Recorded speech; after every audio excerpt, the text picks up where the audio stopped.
Iniciando, empieza a ingresar la gente.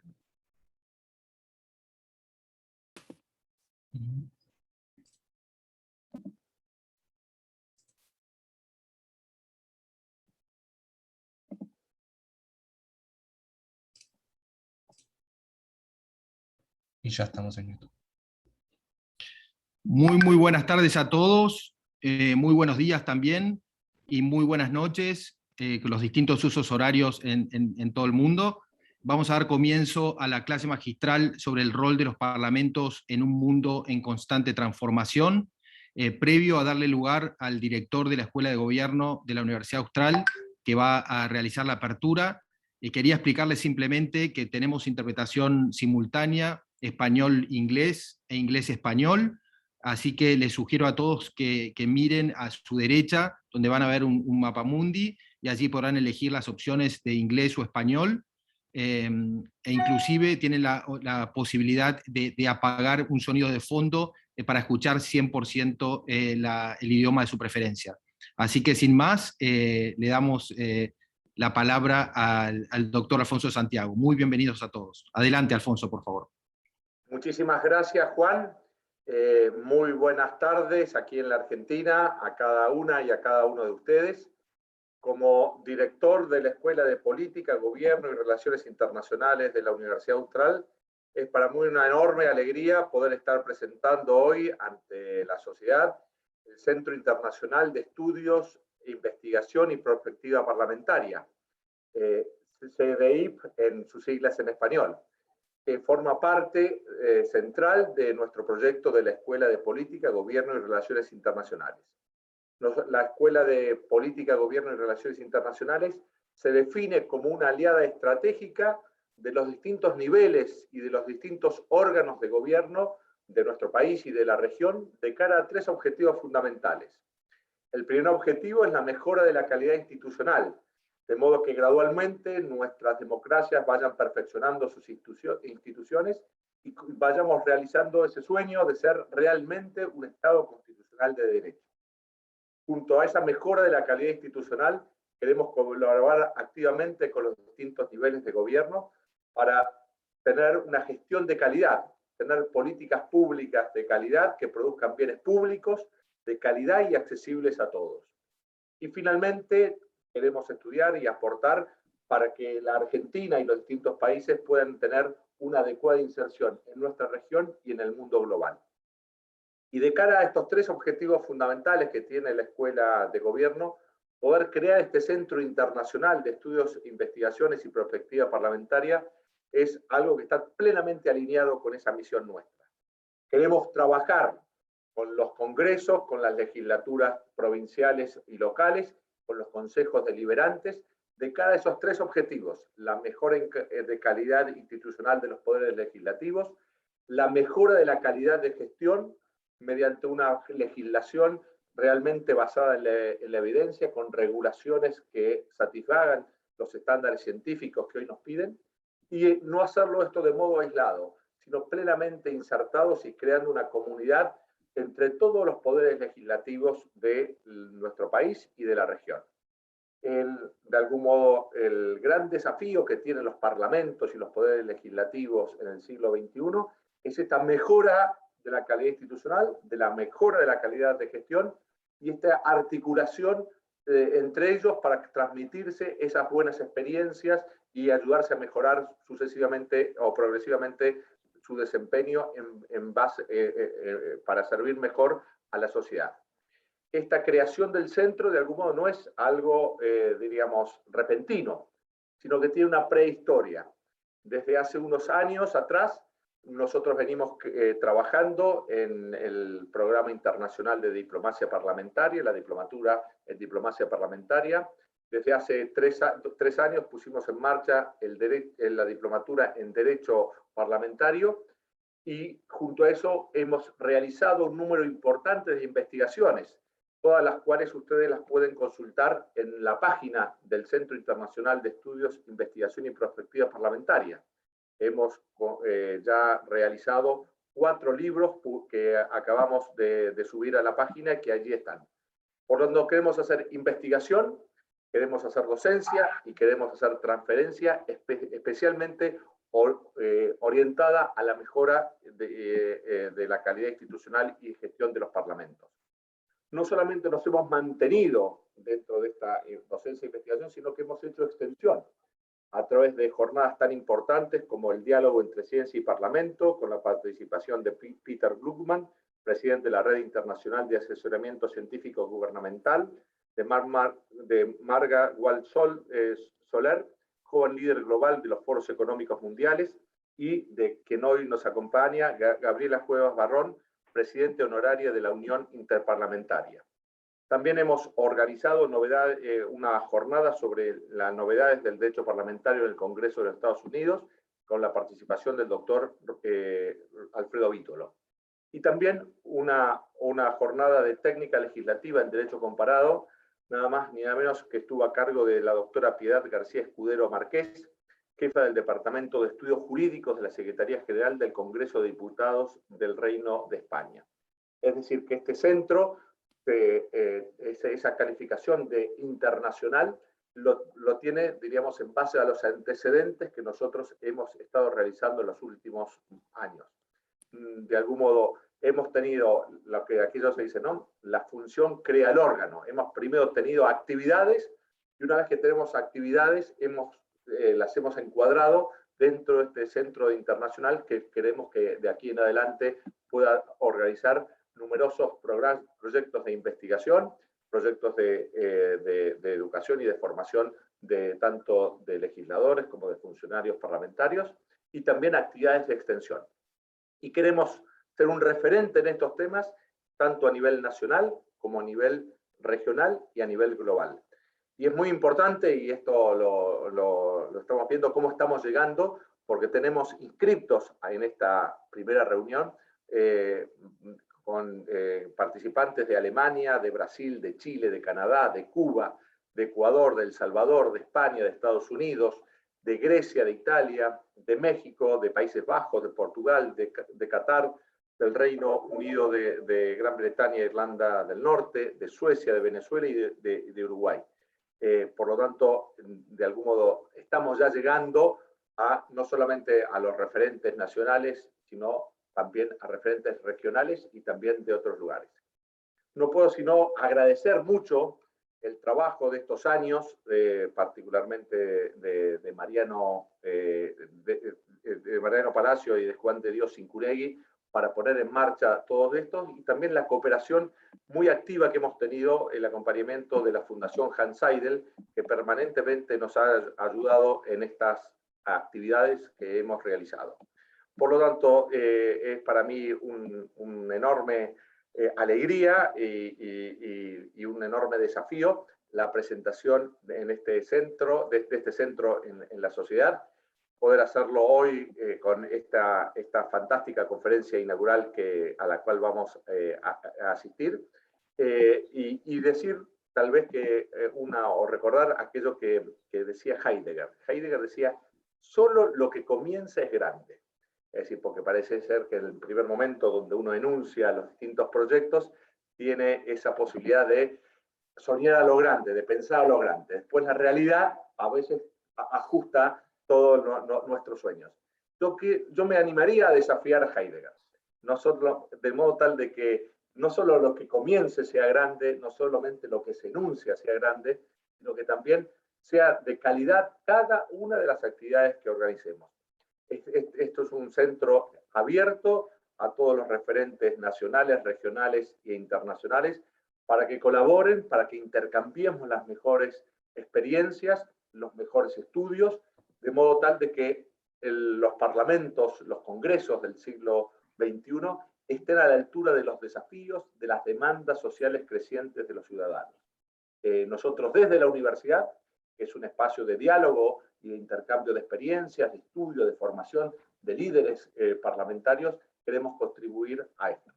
Finalmente, quiero entonces agradecer a todos los que no solamente han hecho posible que hoy estemos presentando este centro internacional, sino a los que también nos han colaborado desde admisiones de la Facultad de Derecho, desde el Departamento de Comunicación, para que hoy tengamos esta sesión, nada más ni nada menos, con Lorna Seitz, para que nos introduzca en algunos de los desafíos que los parlamentos tienen.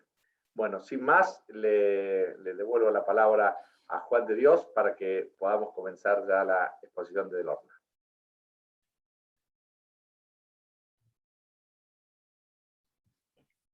Muchísimas gracias, Alfonso. Muy buenos días a todos. Tengo el privilegio de presentar a continuación a Lorna Seitz, responsable de la clase magistral que nos convoca acerca del rol de los parlamentos en un mundo en constante transformación. Cuando desde el CIDEIPP, el nuevo Centro Internacional de Estudios, Investigación y Prospectiva Parlamentarios, decidimos organizar esta actividad, nos preguntamos qué cambió desde el origen de los parlamentos modernos hace más de 1000 años. Y bueno, la idea más simple acerca del rol de los parlamentos deriva de su propia denominación, que viene del francés parlement, que deriva del verbo parler, que significa en español nada menos que hablar para luego legislar. ¿Hablar sobre qué? ¿Legislar sobre qué? Sobre los asuntos públicos, sobre las cuestiones atinentes a la vida en sociedad. Hace más de medio siglo, el sociólogo canadiense Marshall McLuhan, junto a otros pensadores de vanguardia, nos advertía acerca de las consecuencias socioculturales que vendrían aparejadas con la revolución de las comunicaciones. La aldea global, ese término que acuñó para describir hacia dónde se dirigía el mundo que conocemos hoy día, lo dice todo. Se refería a la radio, al cine, a la televisión. 3 años después de su muerte, en 1983, nace de forma masiva la Internet, creciendo de forma exponencial hasta nuestros días, acompañando el formidable desarrollo de los medios de comunicación. Posteriormente llegaron los celulares, cuyo número supera actualmente los 7.000 millones en todo el mundo, la gran mayoría con acceso a Internet. En ese contexto, hablar acerca de asuntos públicos se ha vuelto más intenso, más caótico y masivo, y ello ha puesto a los parlamentos y a los parlamentarios a una representación cada vez más desafiante, compleja y sin lugar a dudas a la vista de todos. De los 3 poderes del Estado, el legislativo es el único cuyos debates internos durante el proceso de producción de las leyes se llevan a cabo en forma abierta de cara al público. Por eso nos preguntamos qué tan representativos son los legisladores hoy día, qué tan valorado es su trabajo. Los índices de confianza en los poderes legislativos son cada vez más pobres y preocupantes. Lo mismo ocurre con el apego de la sociedad a los valores democráticos, que ha bajado notablemente en los últimos años, sobre todo en América Latina y el Caribe. La gente empieza a descreer de la democracia y mucho tiene que ver la desconfianza general en la política y en particular en los parlamentos y los parlamentarios. La sociedad demanda resultados. La gran pregunta es si es que podemos hacer algo, cuánto margen de mejora tienen los parlamentos y el sistema democrático en su conjunto. De eso nos hablará nuestra invitada.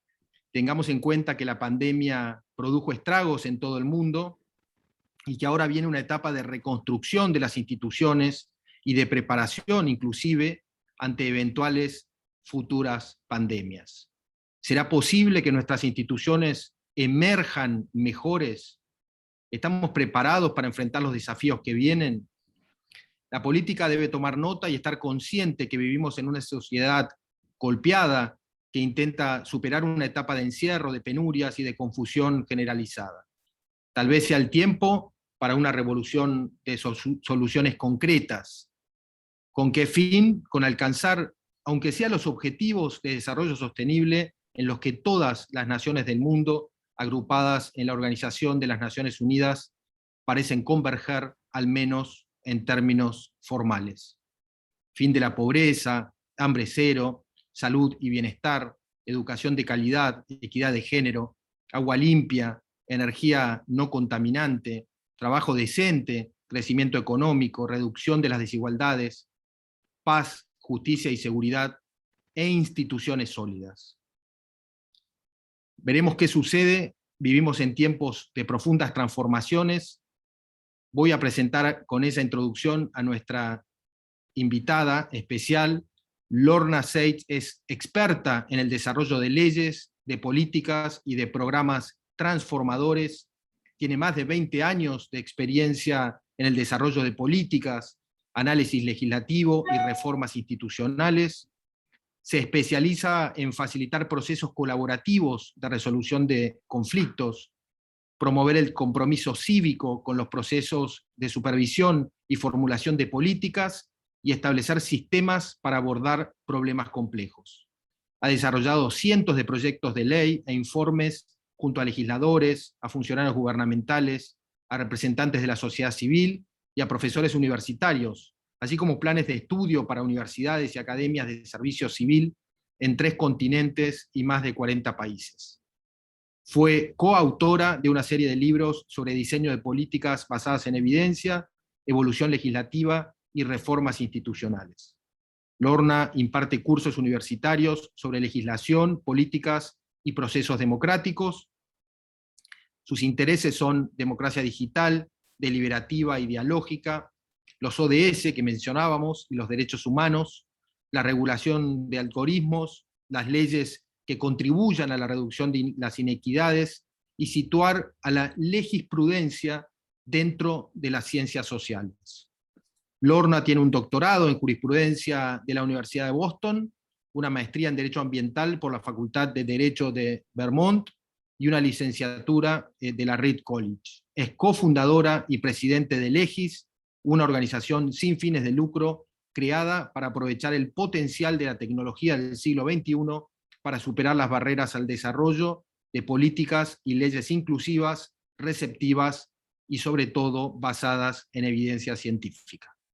Antes de fundar Legis, Lorna se desempeñó como directora ejecutiva del Consorcio Internacional para el Derecho y el Desarrollo, fue directora del programa de redacción legislativa a distancia de la Universidad de Boston College y de la Universidad de California at Riverside.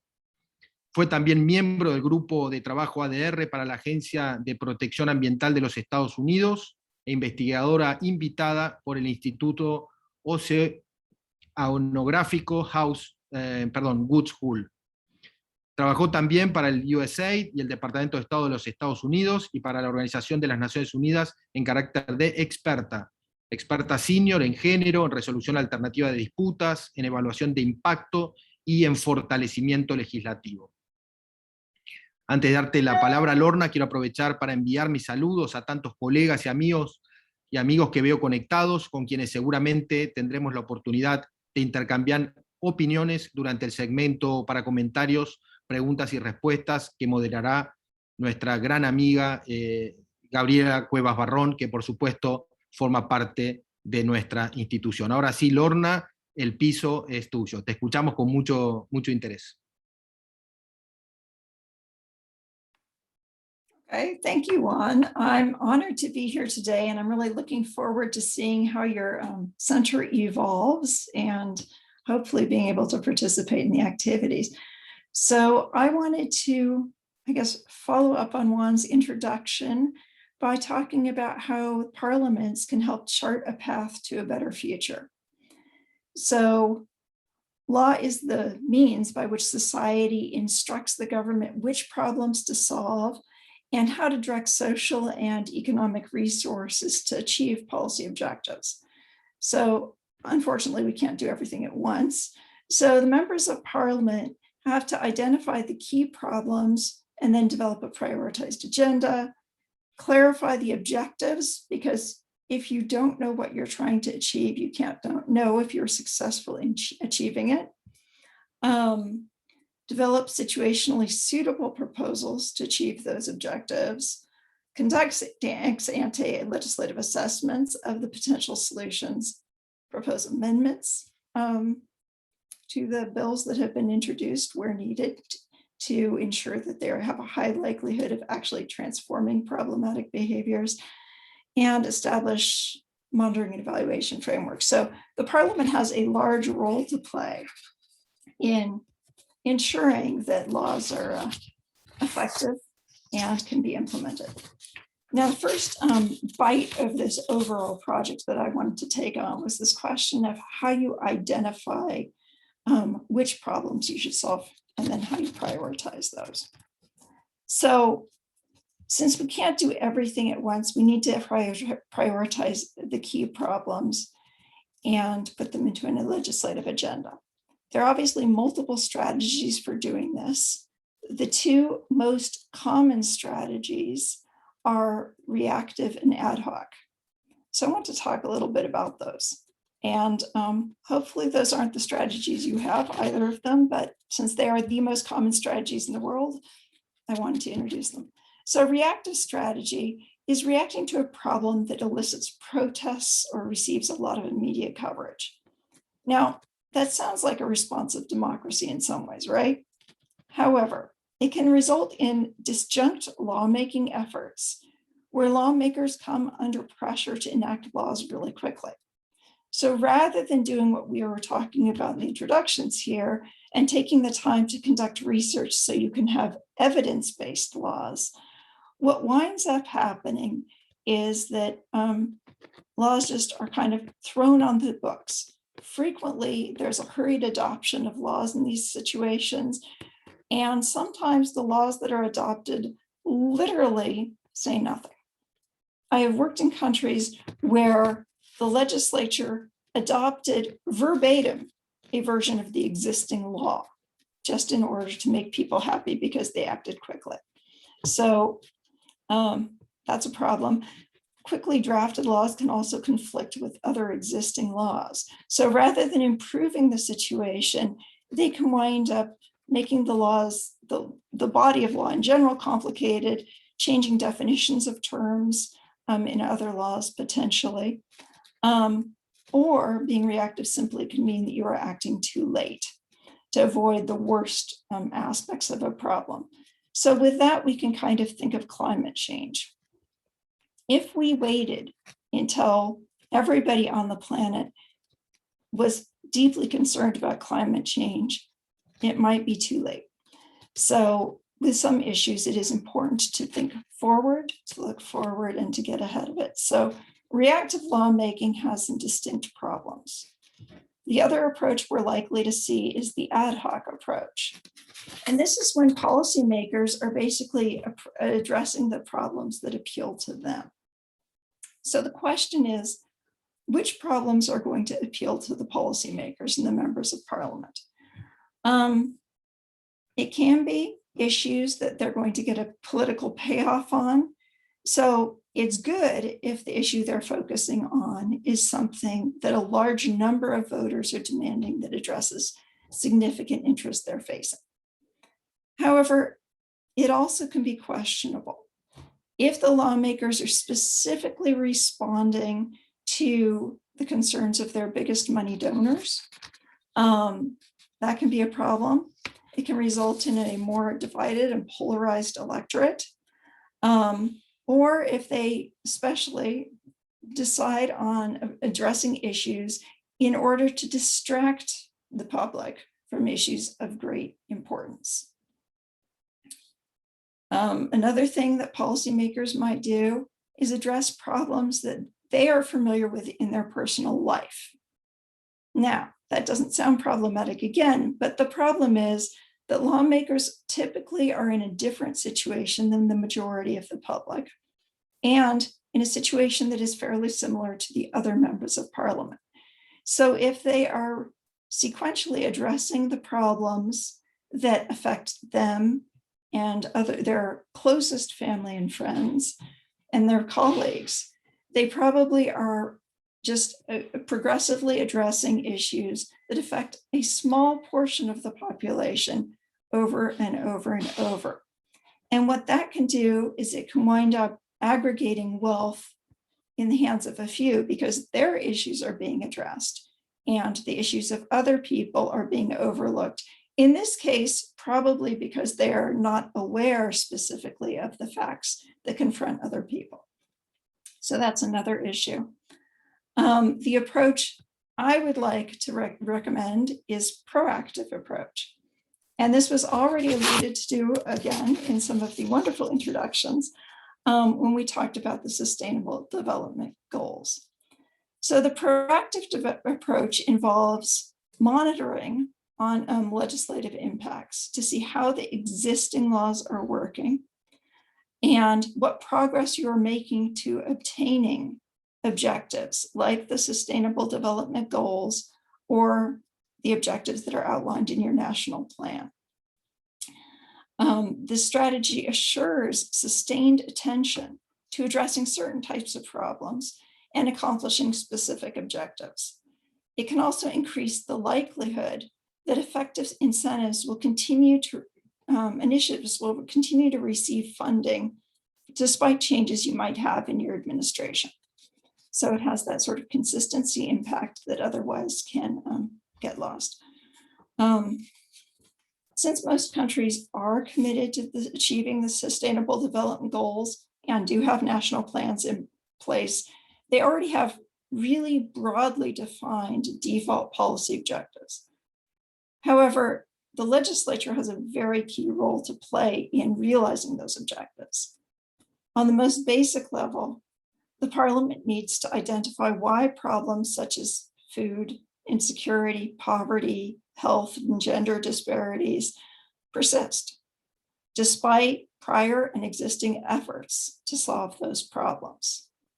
The legislature can further objectives realization by identifying the myriad of patterns of repetitive problematic behaviors that cause these problems to persist, and the causes of these problems, and by developing a prioritized legislative agenda to guide the development of laws that address the causes of the behaviors that result in the most severe and pervasive harms. Identifying problematic behaviors and their drivers lies at the root of developing socially transformative laws.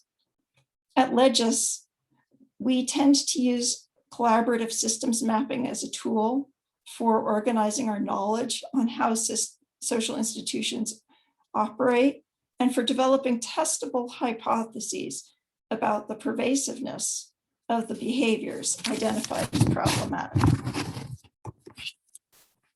The severity of the harm resulting from those behaviors and the most significant causes of those behaviors. Again, these are hypotheses. They do need to be tested in light of the available evidence. Armed with this roadmap, we can identify the factors that are causing multiple components of this problem or that make it impossible for people to act in the desired manner. We can also consider which problems need to be addressed the most urgently. For instance, in order to protect health and safety or to prevent worse conditions from arising. Which problems are widely recognized and their resolution will thus generate widespread public support, which is important politically and also as far as making sure that the eventual solutions are implemented effectively and rigorously. We also can take into account when we're establishing our legislative agenda, which problems can be addressed quickly and easily. If there's an easy win to take, you probably want to get it underway. And we also want to think about which problems are unlikely to be meaningfully addressed within the resource constraints. So if there's an important problem and you don't have the resources to address it, by all means, do start thinking about a pathway forward, but maybe that is not the first criteria for legislative action. So after considering all these factors and some that may arise to you, that do feel free to add to the chat so we can see what additional factors come to your minds. The individual, like a member of parliament, a political party, a legislative committee, whoever is doing legislative agenda setting, possibly even an NGO, can come up with a prioritized list of problems that need to be solved to achieve the overall rather broad objective, say, ending poverty over time. So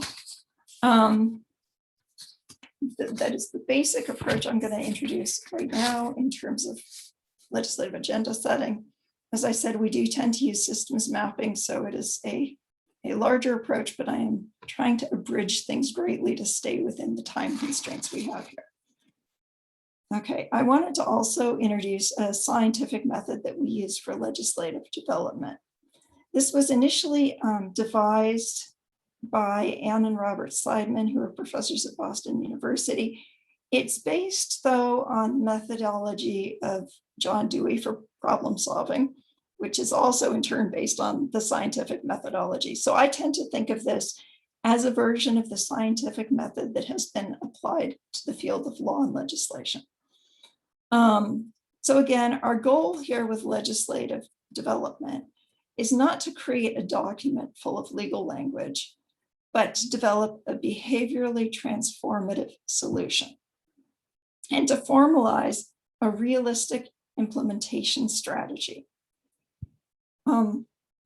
Also, we're going to talk about developing a post-legislative scrutiny framework to improve implementation and outcomes on an ongoing basis. So we need to make sure that the foundation of the law is sound, and then also establish a system for monitoring impacts and trying to improve implementation where we detect problems with implementation, and for addressing changing circumstances, which we are now radically getting with the rise in information technologies and also with climate change, and right now with economic conditions due to COVID.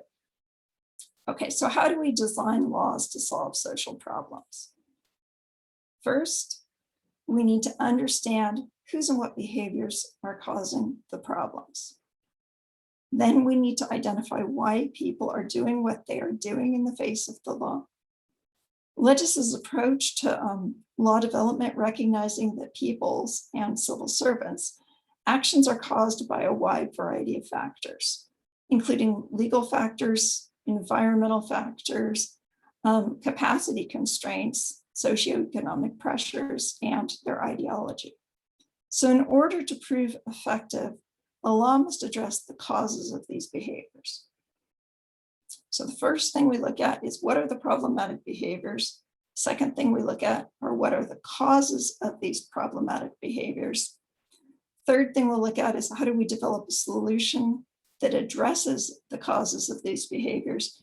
And the fourth thing we want to talk about is developing a monitoring and evaluation framework.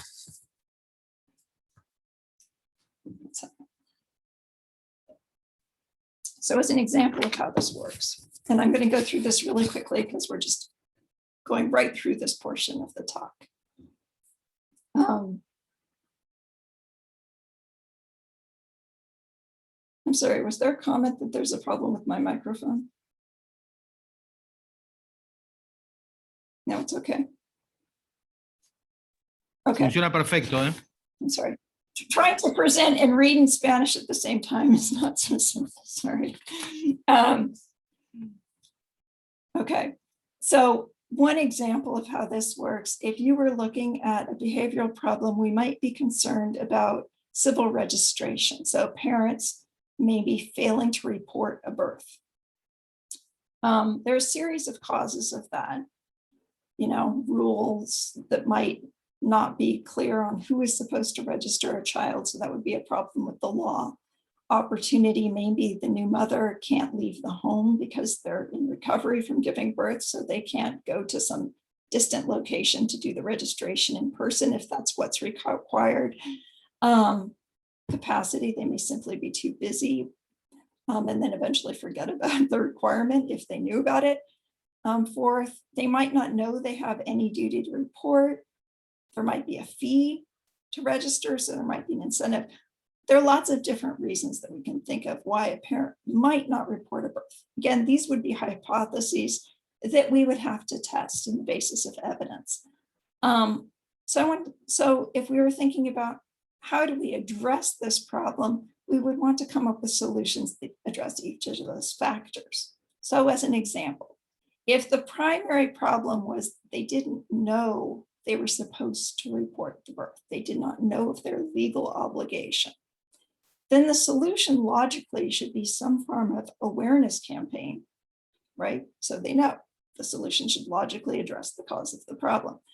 However, a lot of laws around the world have a solution that is some form of criminalization or penalization for virtually everything.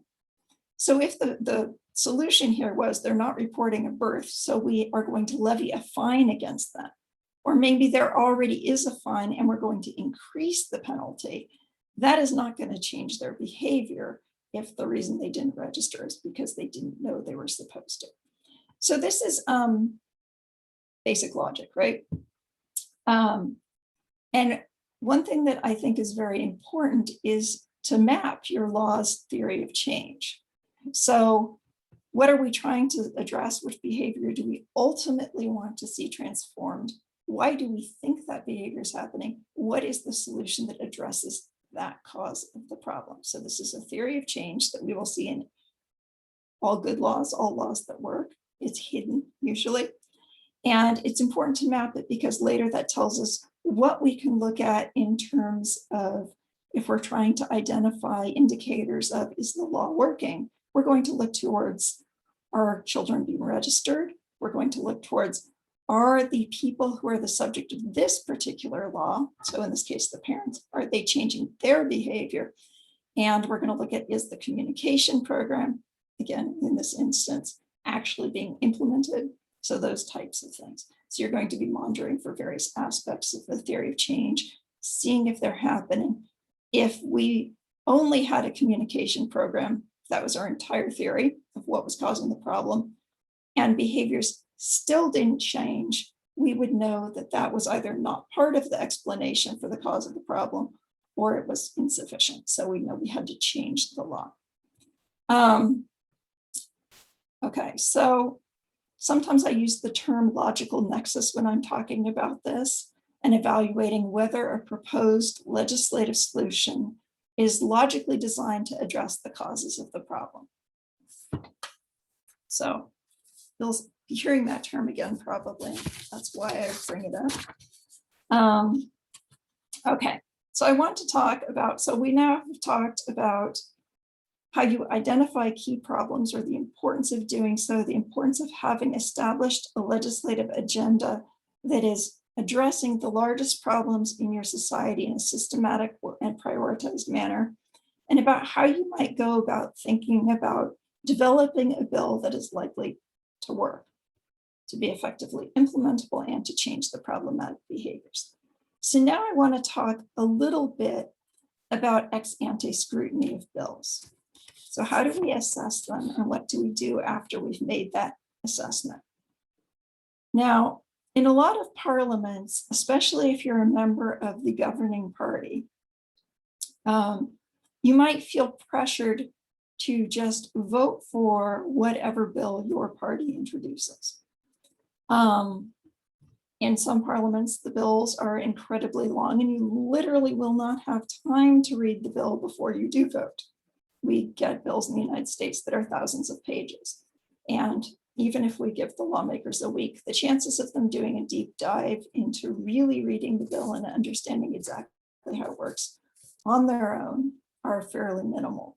And so we will, at the end of this talk a little bit about research services and their importance in helping with this process. But right now, thinking about what can a lawmaker do after they have been given a bill to assess it and to increase the chances that if it is enacted as a law, it will effectively solve the problem that it is designed to solve. So the first thing we want to do is we want to think about, okay, do we have materials that establish a baseline so that we can have an understanding of what is the problem prior to the passage of the bill and the implementation of the law.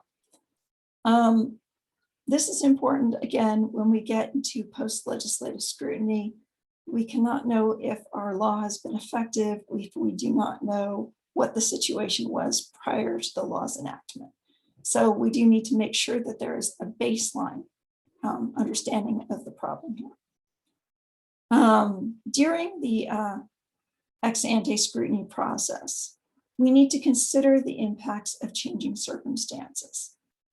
So if there are probable risks that are emerging, if we can see problems like a high likelihood of inflation down the road, a pandemic, because pandemics are predictable, natural disasters, which again are predictable. We don't know which day they're going to happen, but we do know they will happen. So if we know there's something that is going to there's a high likelihood that there is going to be an event that disrupts the national budget, for instance, or disrupts how institutions are working. How is the law going to work in the face of that? Are those probable risks accounted for in some way in the bill, or is there a better way to add provisions to the bill that will help stabilize it against those types of shocks and disruptions? We want the system to continue to function and to continue to make progress towards our objectives realization, even in the face of disruption. So predicting what might happen at the time of drafting and at the time of assessing a bill is useful. We do want to consider if there's a logical nexus between the various solutions that are represented in the bill and the problem. One of the best ways to do this is if there's actually a research document that accompanies every bill that explains the basis for the bill, whose actions are occurring that are problematic, why do we think they're occurring, how does that relate to our solution? If we get a document from a research service that accompanies the bill, it is much easier to understand the fundamental logic. And as a lawmaker, to avoid making changes that destroy that logic. So sometimes during the amendment process, somebody might propose an amendment that destroys the entire logical framework of a bill because they didn't like the sound of a provision and nobody understands its importance. So coming up with a report that helps communicate that is useful. We also want to look at the question of whether implementation of a law is likely. So when we're reviewing a bill, we want to ask questions such as, can the implementing agency do what they are being commanded to do? If we give them tasks that exceed their staff, are we also ensuring that they have additional staff? If we are exceeding their budgetary limits, are we also coming up with a funding mechanism so they can take on the new responsibilities? Have we told them things such as, you need to even drive a prisoner from point A to point B? I've worked in one country where literally it was the lack of gas to pay, to put into the van that was the reason their prisons were completely overcrowded, because they could not transport the prisoners to their pretrial hearings. So as a result, there was a lot of pretrial detention that lasted for many years. So sometimes there are just little incremental problems in terms of the implementing agency's ability to do what the land law commands them to do. And those types of problems undermine your entire solution. So during the ex-ante-scrutiny process, consider, can the implementing agency do what they are commanded to do? Are they likely to think that it is their mandate, that it's in their interest to do so? Sometimes you might have ideological challenges that you actually need to address within the implementing agency too. You also want to look at the costs and benefits of the bill in terms of who is being benefited. Are there likely to be disparate impacts? So some groups maybe will be benefited more than others. Sometimes that can be part of your proposal and it can be done intentionally. You might want to benefit the poor, for instance, more than the rich in an effort to sort of equalize society more. But if there is a disparate impact that goes against your policy objective or values, or it's unintentional, you just definitely want to flag that and probably address it. You also want to do a technical check. And usually this would fall to somebody on the parliamentary staff, not the legislators themselves. But it is very important to do it. And it is also important to amend the bill according to it. I have again worked in jurisdictions where there are problems with a bill that amount to spelling and punctuation errors. They're obviously more substantive problems. But it seems to me that if there's a spelling error, there should be a mechanism for fixing it. But in some parliaments, the members of parliament are so beholden to their party that they basically feel punished and sometimes are punished if they suggest any amendment, including something that is addressing a spelling error. But if you leave a lot of problems in the bill, and now I'm thinking more of ambiguity in language or a lack of clarity in the bill, what you're going to do is trigger litigation and undermine enforcement. So it is important to address those problems. If you're in a jurisdiction where it's really important to not challenge your party, maybe your party needs to engage in the assessment process and revision process early as a party before they introduce the bill or something. But again, that is another potential problem. So some challenges there with the ex-ante process and what we're supposed to do as a result of it. It is also important at that sort of assessment phase to start thinking about how you are going to monitor the bill to see if it is being successfully implemented, and what you are going to do if you find signs that the implementation is suboptimal. If there are implementation failures, if there are abuses of discretion in implementation, if there's biased enforcement in some way, or if your theory of change is basically not working, or if there's a changing circumstance. So what are you going to monitor to determine if the bill is doing what it's meant to do and designed to do? And if not, why not? Because it is useful to include monitoring and evaluation provisions in the bill itself that set into motion a system for people to, on an ongoing basis, consider the bill and the law in that case and how it can be improved. Okay, so the next thing I want to talk about, now we have moved from assessing a bill and amending it, hopefully, and developing at least a skeletal post-legislative type scrutiny system, some skeletal monitoring provisions in there so that the data will be collected on an ongoing basis so that when somebody subsequently wants to amend the bill or assess the bill, that the information is already there. It will save you staffing time in the long run and save you delays in responding to the people's needs in the long run. So the next question is post-legislative oversight. So this is basically just looking at, is the law being implemented as intended? We're looking here at implementation. Administrative coordination sometimes can be a problem if there is a need to coordinate between agencies and the bill has not adequately addressed that. Our rules, if there are rulemaking provisions, are those being completed in a timely manner and in a hopefully inclusive and evidence-based manner? Frequently, you'll wind up in the situation where if the rulemaking is not occurring, it is impossible for anybody to actually comply with the law's provisions. Timely enforcement. So if there's a schedule for enforcement, did the people who are charged with implementing those provisions for the people charged with enforcement, did they follow the schedule or were they extremely delayed? You want to look at enforcement prioritization. Are they prioritizing enforcement actions in a way that serves to benefit your objectives the most, that will further the objectives the most?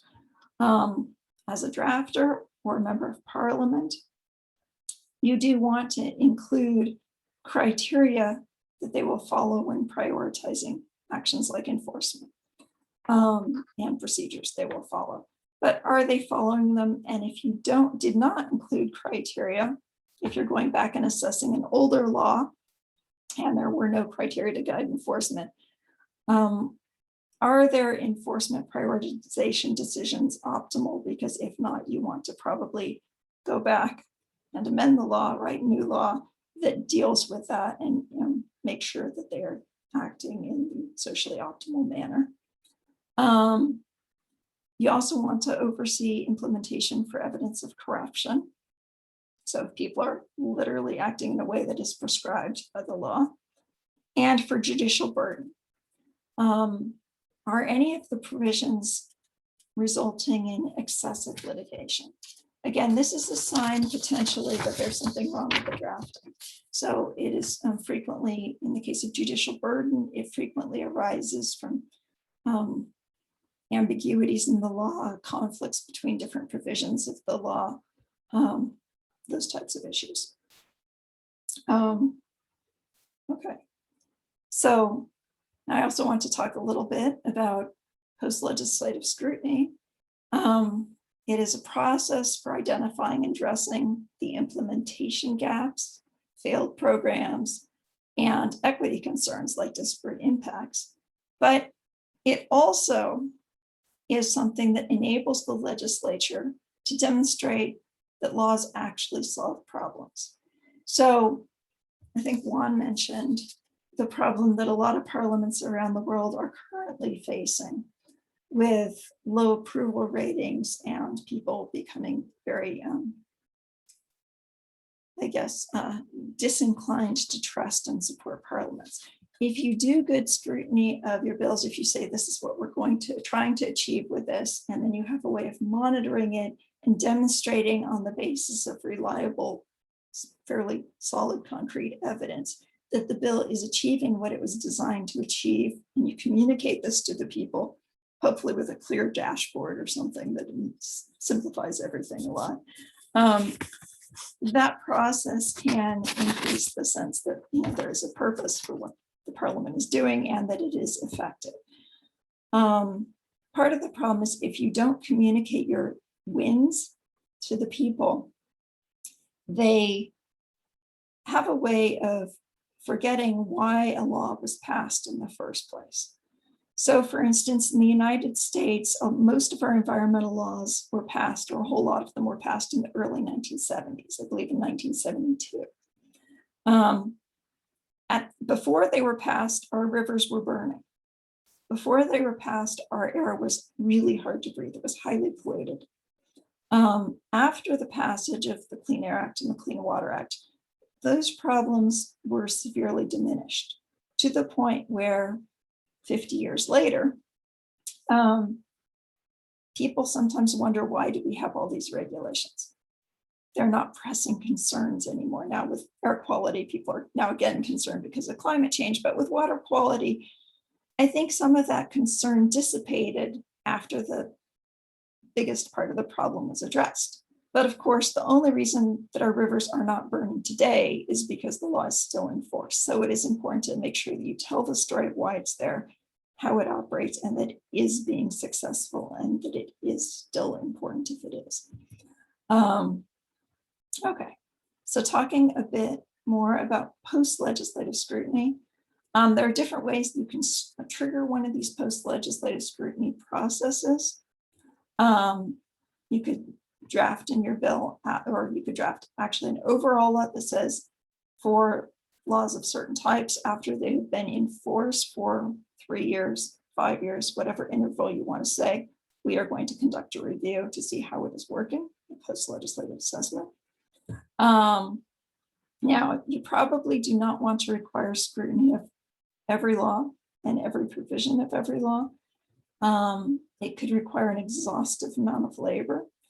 I think you do want to have monitoring systems that pick up the data you would need and put that in a publicly accessible place. So generate open data that people could use to assess these. But as far as establishing committees within the parliament or within another auxiliary agency to assess laws, you probably only want to do that for laws that are important in some way, or that where you have concerns about what is likely to happen with the implementation, or where you think changing circumstances are the most likely to undermine their efficacy. So you could say, in those specific bills where you think those conditions are applicable, you might have these years in force provision. It goes to review by a certain committee. In some jurisdictions, they have courts have been referring bills back to the committee. So in, I think it is Belgium, if there is a recommendation from the General Prosecutor Department to the that is raised in the annual report saying that there are problems with enforcement and implementation of specific laws, this can go to the Court of Arbitrage or to the Constitutional Court, and that court will refer it back to the Parliament to conduct a post-legislative scrutiny on the bill. So that's another potential trigger. But there are also triggers as far as, if you had data and you said that we have to hit this specific threshold or a review process will automatically be triggered, that is another way it can occur. So options there. Okay, so what are we looking at in post-legislative scrutiny? We're looking at outcomes attainment, whether the behavioral causes are being addressed. We're looking at potentially ideological and attitudinal changes, if that was a big part of the problem initially, and we had a solution to address it. Again, turning to my own country, right now we have a lot of people who are opposed to receiving vaccinations against COVID. If we came up with a proposal that was attempting to convince people that they should get vaccines against COVID, so if we didn't use our power to force them to, but we attempted to convince them, we would be looking for, have we changed their mind? Have they gone and voluntarily done it? We're looking in post-legislative scrutiny at evidence of disparate impacts. So are certain groups being affected differently than others? What this means is that when you are conducting monitoring on a bill, you can't just aggregate the data. And I think Argentina doesn't, but since I'm speaking to the whole world, I know a lot of countries still probably do aggregate data a lot. So thinking about what are the probable impacts we're going to see, which groups are most likely to be discriminated against potentially on the basis of history, or to see it receive laxer implementation or enforcement. Again, history is a good guide there. And to make sure that you are disaggregating data on that basis is useful. So that if somebody wants to look for disparate impacts later, they can. This also, again, if you have open data, and enables members of civil society or journalists to create maps that show which populations are adversely affected. Who do we include in PLS in post-legislative scrutiny context? We would probably want to talk to the norm addressees, the people whose behaviors the law specifically addresses, the implementing agency officials, intended beneficiaries, professional organizations and NGOs that are interested in this particular problem that the law is addressing, who might have expertise to add to the process, potentially affected businesses or community groups and professionals who are working in the field. And when we talk to them, we might want to, do key informant interviews, focus group discussions, or seminars and workshops, depending on what type of information we need. Those are useful if we need a better qualitative understanding of the nature of the problem, or what experiences they're having, what challenges they're having complying with the law. We also just do want to establish data pipelines so that the data is already there, and possibly web-based complaint and reporting interfaces. So the last thing I wanted to talk about here was the question of how you might go about strengthening parliamentary capacity to solve complex and evolving problems.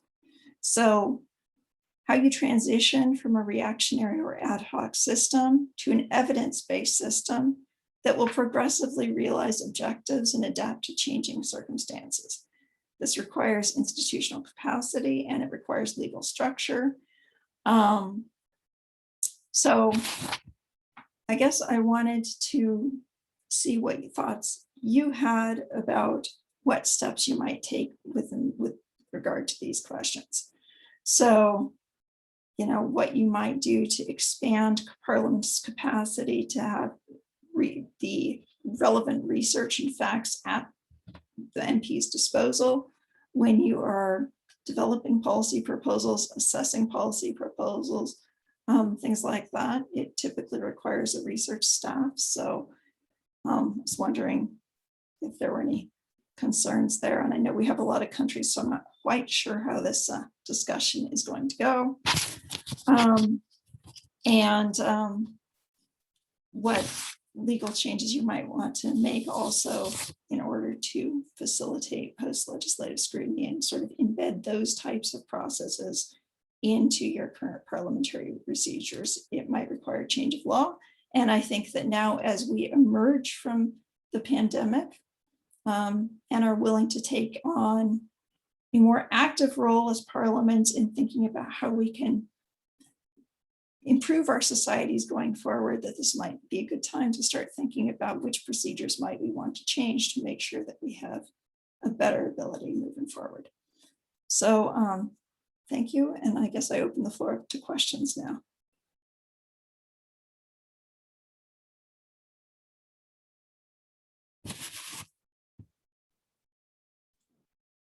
Muchísimas gracias, Lorna, por la exposición. Muy interesante el paneo amplio por todos los aspectos que supone la experiencia de legislar. Y para el ámbito y el espacio de preguntas y respuestas contamos desde ya con la participación de Gabriela Cuevas Barrón, que es licenciada en Ciencias Políticas en el Instituto Tecnológico Autónomo de México, presidenta honoraria de la Unión Interparlamentaria, que presidió entre los años 2017 y 2020, experta en diplomacia parlamentaria, ha sido miembro de la Asamblea Legislativa de Ciudad de México, senadora y por 3 mandatos diputada federal de México, además de constituyente, miembros de la Asamblea de la Ciudad de México y alcalde de Miguel Hidalgo. Así que bueno, muchísimas gracias también, Gabriela, por tu participación. Y bueno, dejamos abierto entonces el espacio para preguntas y eventuales respuestas sobre todos los temas tratados por Lorna en su conferencia. Muchas gracias, Mariano, Juan, por esta invitación. Lorna, thank you very much for your, I think, super interesting and very well organized presentation. I think this is a very good approach on how to understand how legislators, how parliamentarians should be working. I think that, at least for me, that I was in politics for 27 years, one of the lessons is that we need to legislate, we need to work, having our eyes clearly on data, but also on what's going to happen next. We cannot continue developing laws or presenting bills only after we see something published in the news, because at the end that belongs to the past, that was done yesterday. So I think that we have a lot of lessons from your presentation. Thank you so much. Ahora quisiera dar la palabra a Fotis Fitsilis, director del Departamento de Servicios Científicos de la República Helénica, quien está participando desde Atenas. Muchas gracias y le damos la palabra. Juan, Mariano, si alguien pudiera ayudar a dar la palabra, porque pues yo sabré algo de política, pero de tecnología nada.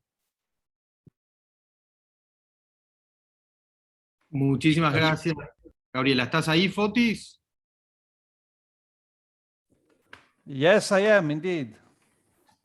Bienvenido, adelante, por favor. Thank you very much. Yes, I am here. Can you hear me? Hello, many greetings from Europe. Perfectamente.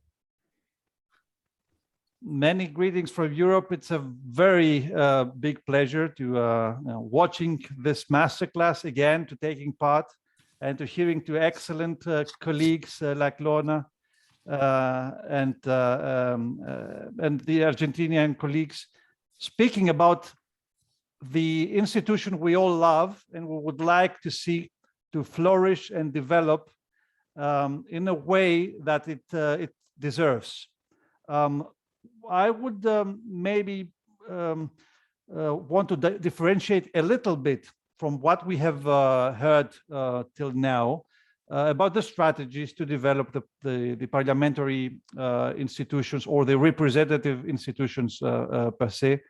I would like to speak more about and to hear, of course, the comments from Lorna and all the rest regarding the digital evolution of parliaments. I am not convinced that the parliament of the future will still not convinced that it will be much different than the one that is today. I think that at least for the near future, the parliament will continue to operate and to function the way we are knowing now, having an additional digital dimension. And I think it will be very hard to change its very nature using these novel technologies like blockchain, Internet of Things, or even artificial intelligence. I think these will be around, but still, I suppose they will be of assistance or assistive tools for human beings to perform the roles that they're performing today. And I would like some comments from our guests today. What are their perception? Because this is my actual field of study, the digital transformation of parliaments. I would like to hear, for instance, Lorna, what her perception of the digital assistant to MPs and parliamentary colleagues. Are we going to be detached from parliamentary operations? Will computers take on the representative functions, or will we continue to serve like today with human beings performing their actual roles as representatives of the people? Thank you very much. Thank you so much, Fotis. And I believe that perhaps to have the best use of our time, we can have segments of 3 questions before giving the floor back to Lorna for her answers. So the next person that I would like to invite to share his comments is Mr. Anders Johnson. He used to be the Secretary General of the Interparliamentary Union, so he has a lot of experience working with parliamentarians all over the world. I would like to ask to our moderator, Emilio, to help us giving the microphone to Mr. Johnson. Thank you very much, Gabriela. I'll do this in English if you don't mind. It's a delight to be here. I have really enjoyed the presentation made by Lorna Seitz on a subject that interests me greatly, which is the role of parliaments in a world of constant transformation. I loved when you spoke in the beginning about agenda setting, reactive or ad hoc, or what I would say proactive. I would have wished that it was more proactive, as I think we all would have, because then, of course, we would have legislated about the pandemic a long time ago, and we wouldn't have had to wait for the pandemic to hit us. But I think an even sadder example is maybe the 2030 Sustainable Development Agenda, where I know for a fact that in my country, Sweden, for example, it took them 5 years in Parliament for the agenda to be presented in Parliament. It wasn't like the next day it happened. It took them 5 years. So if it happened, that needed so much time in Sweden, God knows, in other countries. I liked the previous intervener. I also was very curious to see how you would address the issue of the digital evolution. Many years ago, I think it's a decade now, I was with a group of MPs in Asia, and they were talking about the influence of the virtual world they spoke about then, and how it was affecting the parliamentary work, at least in their countries. South Korea was one example that was mentioned, and where they gave us examples of how people were literally able to follow the work of individual MPs on a 24-hour basis. They had access to them through the internet. They could know where they were, and they could communicate with them. And the ones who made the presentation at the seminar where I was expressed some worry about where we were heading, because clearly the internet was in the digital world wasn't interfering, but it was very much present in ways that we maybe didn't think about at all when it was first invented. So I would, like the previous speaker, love to hear a bit more on that, and maybe your views on the subject. I think, for one, that people, you and me, the people, not the representatives, the people are becoming more and more their own representatives. We have all our phones, and our phones are no longer phones. They are means of communicating in a wide variety of ways, and we are expressing our views within seconds of events, or before events, or in between events. We are present as individuals and as communities in ways we have never been before. And therefore, in a sense, one could argue, if we are only looking for having representatives, why would we need them? Because we can represent ourselves.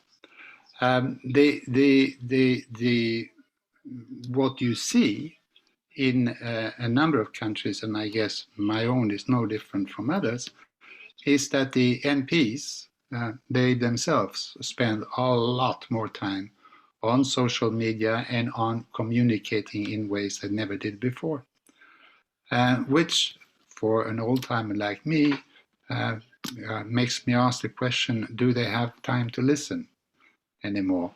Or are they all the time only communicating? I think there is a myriad of questions surrounding the digital world and how it is affecting parliaments that I think merits attention. And for one, I think that parliaments are already changing, and I think that they will continue to change in order to adapt to this new reality.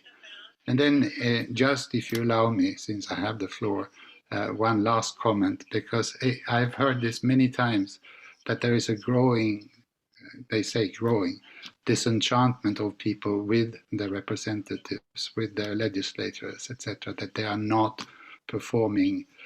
But I would like to suggest that that's maybe not the legislators' fault, that's maybe people's fault. Because we have, as individuals, become so used to expect that we have instant gratification, that we get an instant response to what we want, that we get satisfaction immediately. So we are maybe asking the impossible. And I don't know how to do this, but I would love to see a little bit more of a balance in the public discourse around MPs and parliaments. We should not expect parliaments to do what they can't do, and where maybe they were not meant to do. Having said that, and I will end with this, is that I do think that as we go forward in this world, the oversight function of parliament will become more and more and more important, possibly more important than the legislative role. Thank you very much. Thank you so much, Anders. Now, bueno, ahora vamos a dar la palabra a Valeria Soler. Le quiero pedir de nuevo cuenta a nuestro moderador Emilio si nos puede ayudar a darle la palabra, por favor.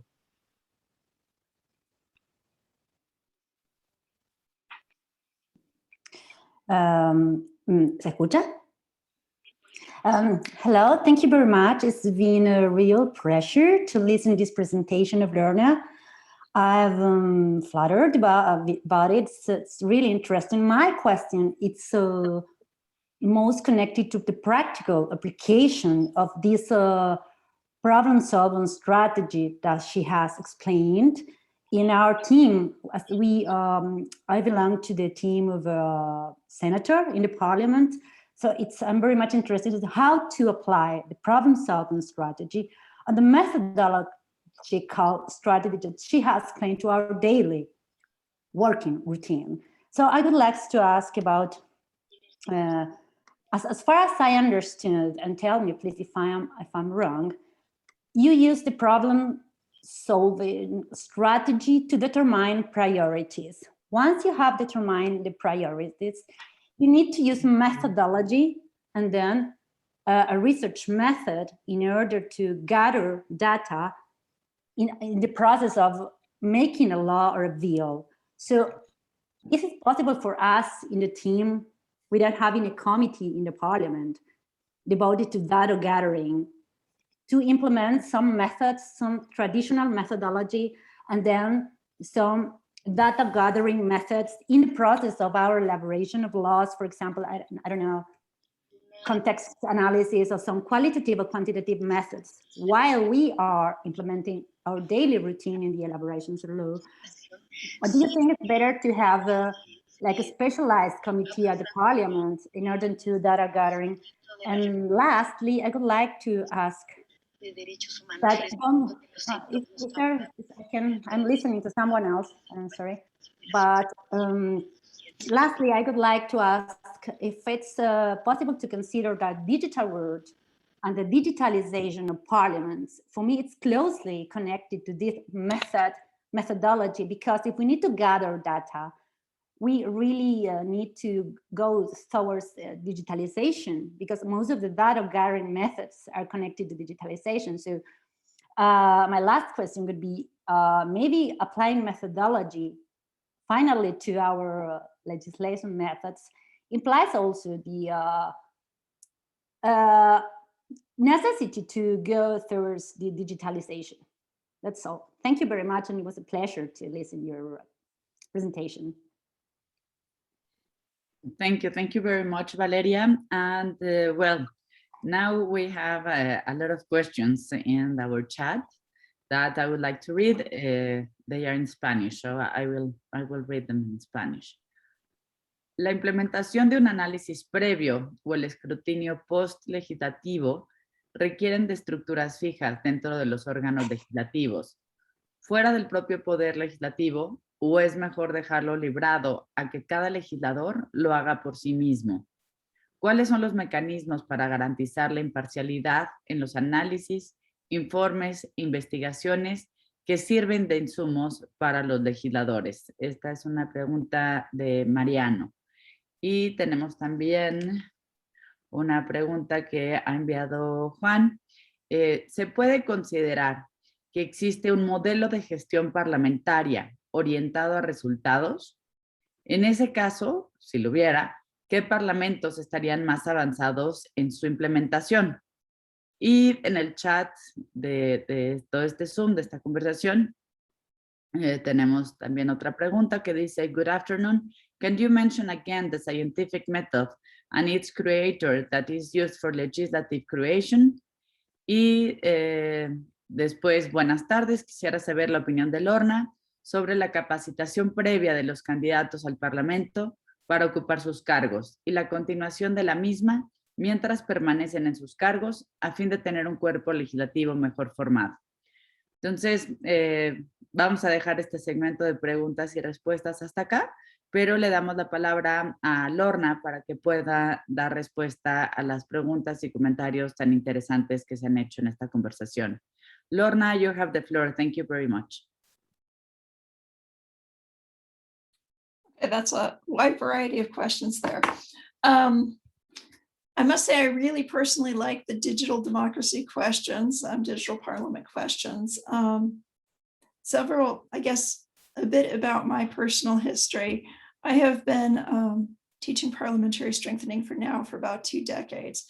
About 10 years ago, I wanted to see how some of the work that we'd been doing was actually being applied. So some of the capacity building work and the strategies that we've been using around the world were people saying, wow, this is great. And then in reality, going back to their jobs and not using any of the tools. Were they using the tools? If so, were they working? You know, I want to do that form of analysis of our own interventions. And I got a range of responses. In some countries, I got of course I use this and of course it works.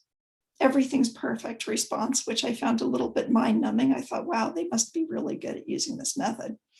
And I also got I try, but we don't have any data and I have to draft really quickly response. And I've been focused on that one. Because if you try to use the methodology that I was introducing really quickly, so you can't really see how it works exactly. But if you use it sort of intuitively on the basis of your own personal understanding of the question, and you don't actually do the research, it is no longer evidence-based, right? It's intuitive, or based on one person's engagement with the world and personal knowledge of issues, right? So in a situation where you don't have access to reports or you don't trust your government's reports for whatever reason, you're not, you can follow this method and it will work you through the logic. Now, the logic in and of itself will actually take care of a lot of problems, but it will not be evidence-based. So I started thinking about the question of developing ways to make sure that there was a data pipeline, so that when these issues got to the legislative staff or the members of parliament, that the information that they would need to make informed decisions was available to them and was available in a form that would be easy for them to use. I also started thinking about, since I work with civic participation a lot and I work at law schools and other like public policy programs, the question of how do you engage students in the research process? A lot of the countries I've been working in, they don't have congressional research services like we do in the United States. They do not have a giant stable of well-trained researchers who are available to spend their time doing this type of work. So the question is both, how do you access that type of capacity? Does it exist somewhere in your society? Can you access it? And how do you build it as an institution? And one of the answers to that question has been university students. They require training though. So for years I taught a distance course, and distance training, as we all probably now know from the pandemic, is a bit difficult at times. But trying to give feedback to everybody guiding their projects through was very time consuming. So trying to oversee this myriad of projects around the world and provide input on how they could, what questions they might ask, where they might go for information, was just really time consuming. So what I tried to do is to develop a digital platform that would structure the process to sort of have the information that they were going to need at various points in this process available when they were at that point in the process. So it'd be just right off to the side, and then also to come up with templates that would cue people to analyze their own work to look for certain factors. And the idea of this was that it would streamline this process and make it easier to manage a group of relatively new researchers. So these could be junior staff members or these could be students, and to help guide them through the process of gathering this type of information and putting it into a basic format that members of parliament could look at, or even drafting the bills for them, so that that work would be done, because it is a large burden. So we're still sort of field testing some of these instruments to see how they work, but that was definitely part of why I've spent the last several years looking at IT a lot, is trying to overcome this problem of how do you actually do evidence-based drafting. You need to have good information. You need to have relevant information. So a lot of the information that you might be gathering with your National Statistics Office is not necessarily the most relevant information when it comes to for instance, facilitating behavioral change. So how do you come up with relevant information? How do you gather, guide new researchers through this process and provide them with tools so that they can navigate it fairly independently? Recently, I was on a working group for my local community, and the question was, how do we increase civic engagement in local government decision-making processes? And, they're talking there about, okay, we want to hold, various working groups and things like that. Part of the question I was raising is, well, how can we use online tools to facilitate this process? So to think about things like, how do you have collaborative issue identification? So how do you collaboratively and online talk about what are the problems that we are experiencing?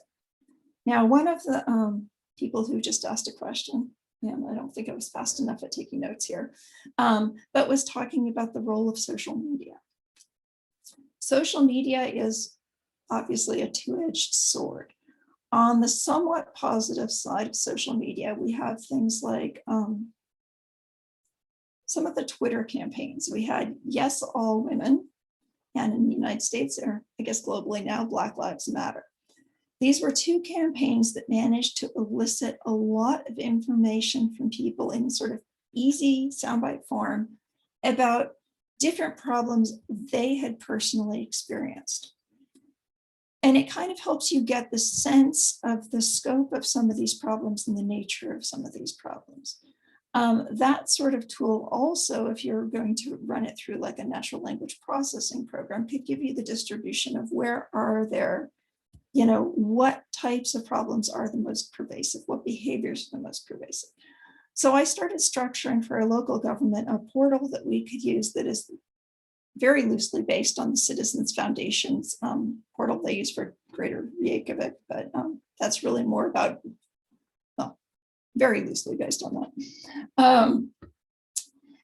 That is thinking about how do you get people to submit their understanding of the problem in a way that other people will help translate that into a testable hypothesis.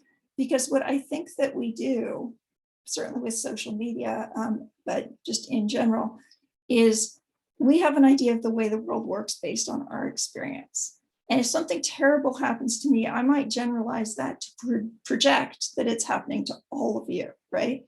Which may not be the case. I may be literally the only person on the planet who the horrible thing has happened to. If I am the only person on the planet who the horrible thing has happened to, it's bad, but it's not something legislation should address, right? Whereas if everybody is suffering or a large number of people are suffering from a similar harm, or if it's a really serious problem, then it's a point where you actually want to step in and think about how do we address that in a sort of systematic way, right? So, I've been thinking about how do we elicit that sort of basic input about here are my things that concern me, the way that we can use them as testable hypothesis, not necessarily questioning whether it happened to that person, but how severe is this and how pervasive is this? And do a lot of this in a sort of distributive knowledge generation format. And again, this is probably deep, almost direct democracy that I'm talking about, but it is something that I've been really curious about on the side of conducting the research so that the members of parliament can have the information and can make evidence-based decisions. So those are obviously things I'm interested in. When it comes to the question of members of parliament communicating with their constituents through social media, I agree that to the extent that that is subsuming all their time now, it is probably going to distract them from doing the real work of parliament. It seems that it puts them in a public relations role rather than a problem-solving role potentially. And what we see here is an increasing turn towards sort of making, I'm going to say ludicrous statements in the hopes of getting attention, likes, media coverage, things like that. And as partially a result of this, we're seeing increasing political polarization in our society.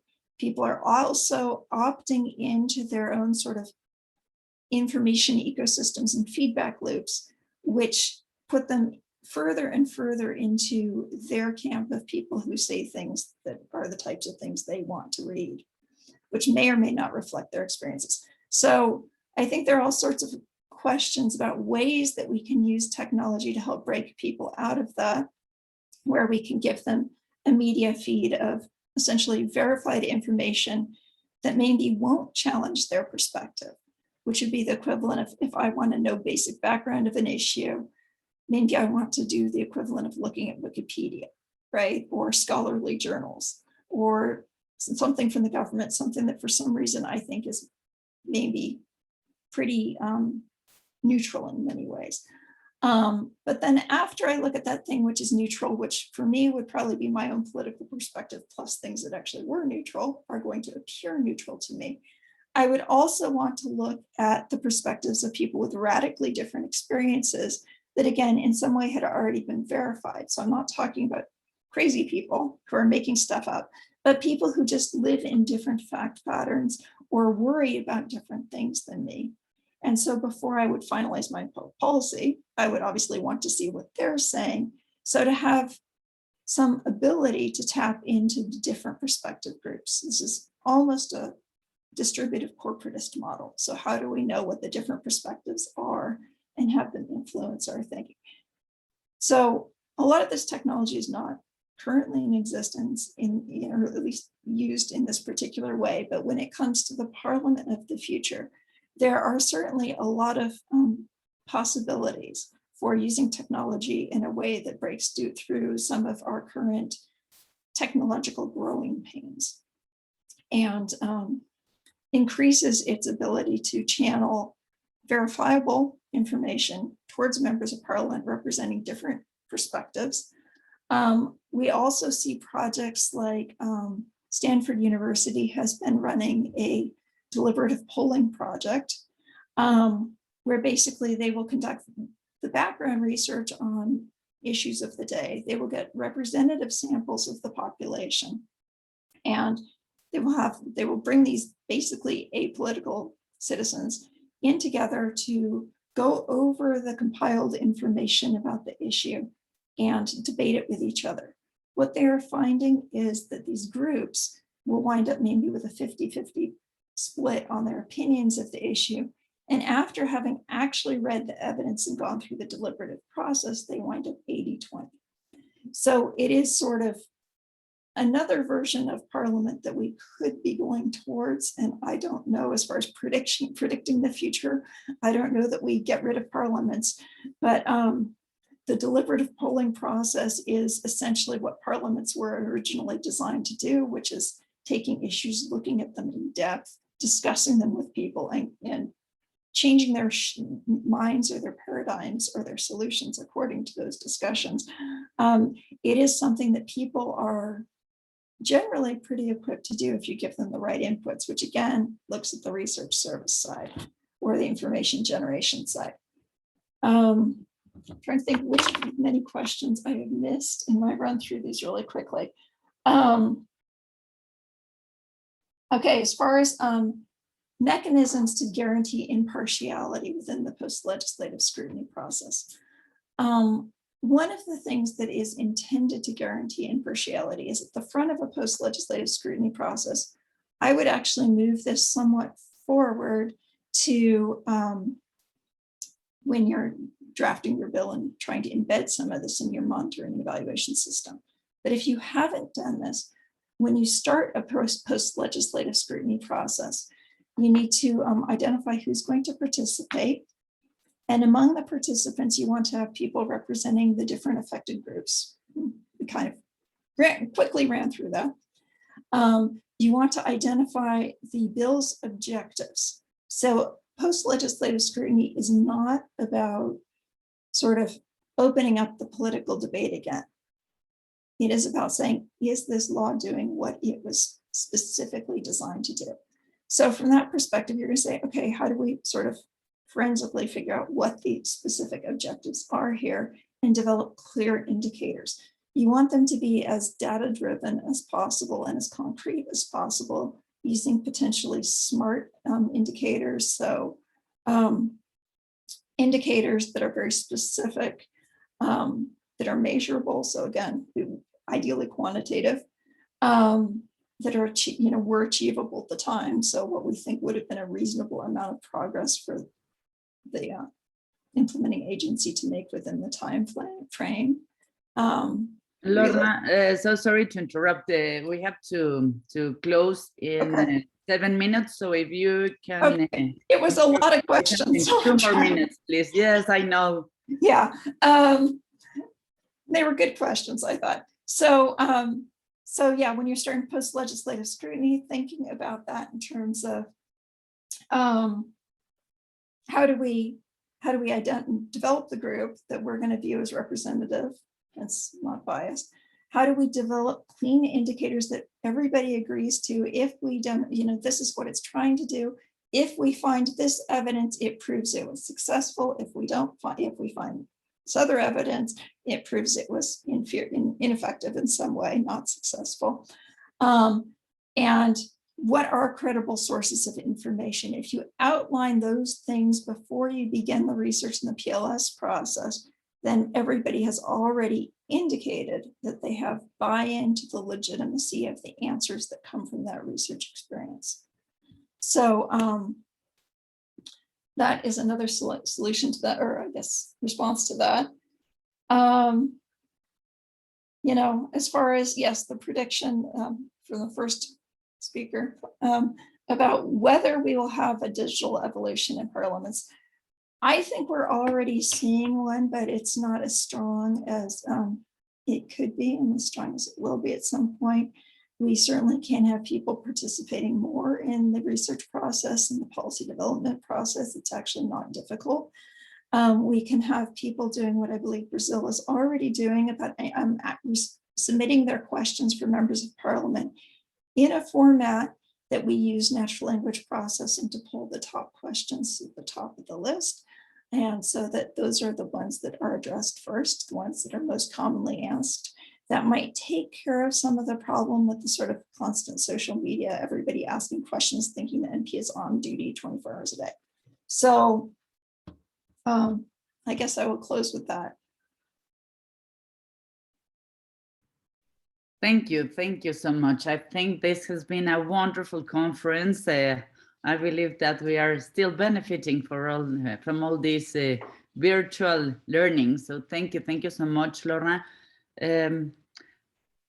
Well, I was asked to make some final remarks, and I prefer to do that in my own language, in Spanish.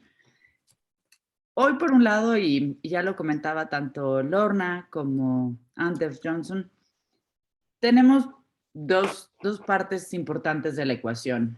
Por un lado, la erosión en la confianza pública, que en algunos casos, particularmente en América Latina, yo creo que es bien merecido.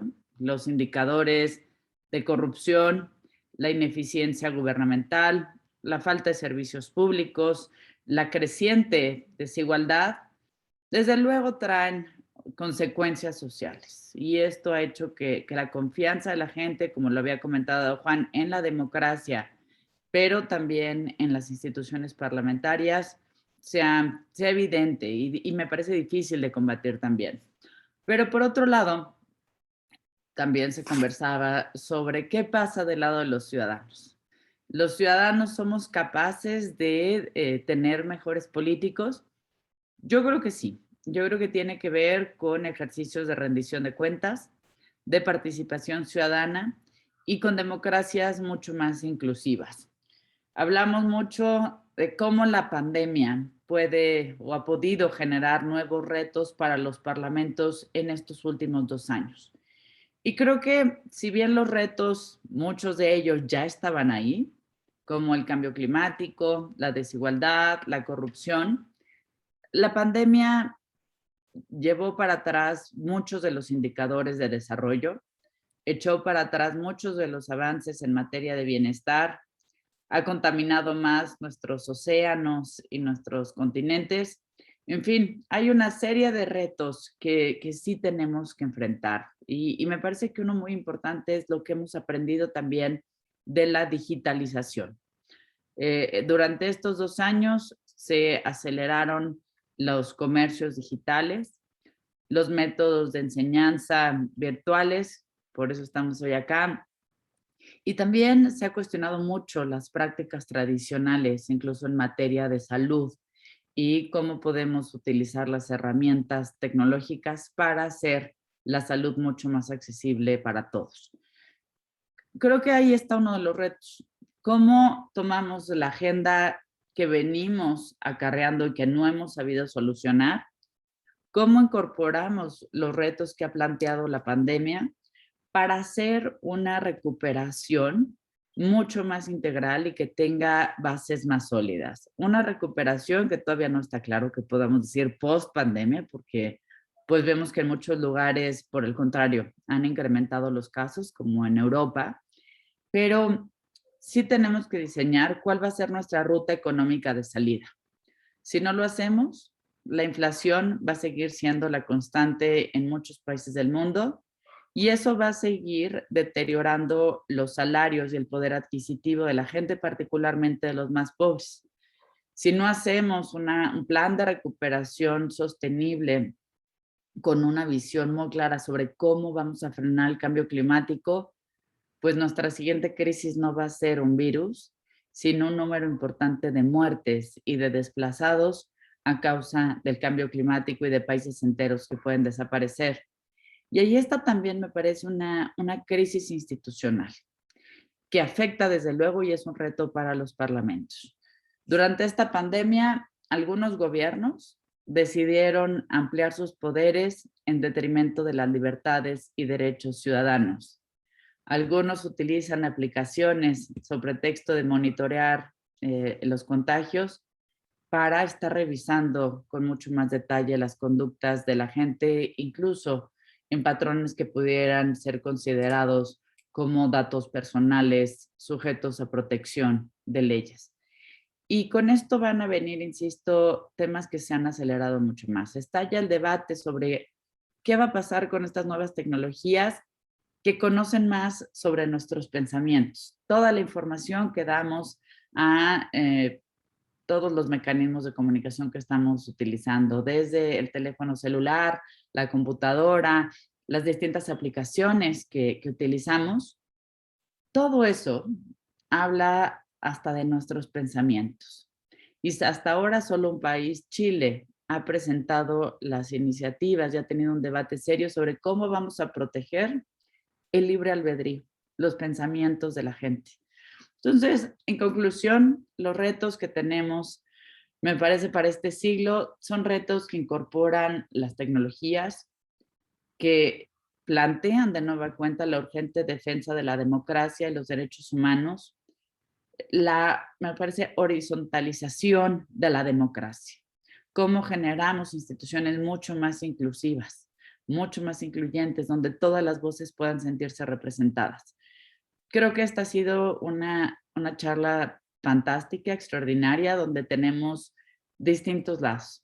Una perspectiva científica que nos permite sistematizar la toma de decisiones en los parlamentos, que nos permite también entender cómo funcionan los poderes legislativos, pero al mismo tiempo también una reflexión sobre los retos que tenemos hoy y hacia el futuro.